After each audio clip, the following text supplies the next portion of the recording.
Hi. രാവിലെ എണീറ്റ് കുളിച്ച് ഡ്രസ്സൊക്കെ ഇട്ട് ഭക്ഷണം കഴിച്ച് പാത്രം മുറി നേരെ സ്കൂളിലേക്ക് വിട്ടു. വഴിയിൽ നിന്ന് നമുക്ക് നമ്മളെ ഐശക്കുട്ടീനെയും കിട്ടി. ഇന്നാണെന്നുണ്ടെങ്കിൽ 2 ദിവസത്തിന് ശേഷം സ്കൂളിലേക്ക് എത്തിയ സന്തോഷത്തിലാണ് ഞാനും കുട്ടികളും നേരെ എന്നെ ക്ലാസ്സിലേക്ക് വലിച്ചുകൊണ്ടായി. എന്നിട്ട് ഞാൻ കുട്ടികളുടെ സംയുക്ത ഡയറി നോക്കി അവിടെ ഇരുന്നു. അപ്പോഴാണ് നമ്മളെ സിയാൻ വരുന്നത്. സിയാനൊരു ഗിഫ്റ്റ് തന്നു. സിയാൻ്റെ ഉമ്മ ഉണ്ടാക്കിയതാണ്, റെസിനാർട്ട്. അത് ഭയങ്കര രസമുണ്ടായിരുന്നു. 1ാം ക്ലാസ് ആയതുകൊണ്ട് എല്ലാ കുട്ടികൾക്കും കോപ്പി എഴുതി കൊടുക്കുന്നുണ്ട്. അപ്പോൾ എല്ലാ കുട്ടികളും കോപ്പി മേടിച്ച് കോപ്പി എഴുതി കൊടുക്കാൻ തുടങ്ങി. അപ്പോഴാണ് നമ്മളെ കുട്ടികൾക്കുള്ള പുതിയ പുസ്തകം വന്നിട്ടുണ്ട്. അത് വണ്ടിയിൽ നിന്ന് ഇറക്കിയിട്ട് നമ്മൾ നേരെ ക്ലാസ് കൊണ്ടുവച്ചു. എന്നിട്ട് നോക്കുമ്പോഴാണ് നമ്മളെ ഷാന ടീച്ചറെ കുട്ടികളെ കളിപ്പിക്കുന്നത് കാണുന്നത്. എന്ത് രസമായിട്ട് ടീച്ചറെ കുട്ടികളെ കളിപ്പിക്കുന്നല്ലേ. അപ്പോഴേക്കും കുട്ടികൾക്ക് പാൽ കുടിക്കാൻ സമയമായി. വില്ലേജല്ലേ, ഇന്ന് പാൽ ദിവസമാണ്. അപ്പോൾ എല്ലാവർക്കും പോയിട്ട് പാൽ കൊടുത്തു. പിന്നെ നേരെ പോയിട്ട് കുട്ടികൾക്ക് ക്ലാസ് എടുക്കാൻ തുടങ്ങി. മലയാളമാണ് എടുത്തത്.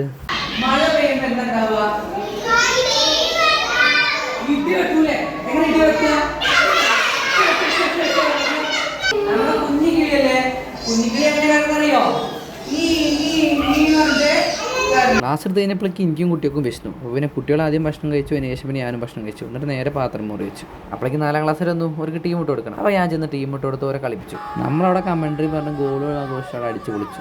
ഉച്ച കഴിഞ്ഞപ്പോൾ ഫസ്റ്റ് പീരീഡ് ഞാൻ ഫ്രീ ആണ്. അപ്പോൾ KG ടീച്ചർ ലീവ് ആയതുകൊണ്ട് ഞാൻ അവിടെ കയറി കുട്ടികൾക്ക് സ്ട്രൈറ്റിൽ എഴുതി കൊടുത്തു. കുട്ടികൾപ്പം കളിച്ചു. അപ്പോഴാണ് ഈ 2 സുന്ദരിമാർ വരണത്. പാട്ട് പാടി തരട്ടെ മാഷ്ക്ക് ചോദിച്ചിട്ട്. എന്നിട്ട് എനിക്ക് പാട്ട് പാടി തന്നു. പിന്നെ നമ്മൾ 1ാം ക്ലാസ് കുട്ടികൾക്ക് ലാസ്റ്റ് പീരീഡ് PT ആയിരുന്നു. അപ്പോൾ അവർക്ക് പാർക്കിലും വിട്ടു. പിന്നെ അസംബ്ലി വിളിച്ചിട്ട് നമ്മളെ കലോത്സവത്തിൽ ജയിച്ച എല്ലാ കുട്ടികൾക്കും സർട്ടിഫിക്കറ്റും കൊടുത്തു. പിന്നെ സ്കൂൾ വിട്ട് നേരെ വീട്ടിലേക്ക് വന്നു. പക്ഷേ എന്നത്തെ പോലെ വീട്ടിലേക്ക് എത്തിയില്ല. നേരെ എത്തിയത് ബ്രദേഴ്സിക്കാണ്. ബ്രദേഴ്സിന് രാവിലെ മിൽക്കും കുടിച്ചു.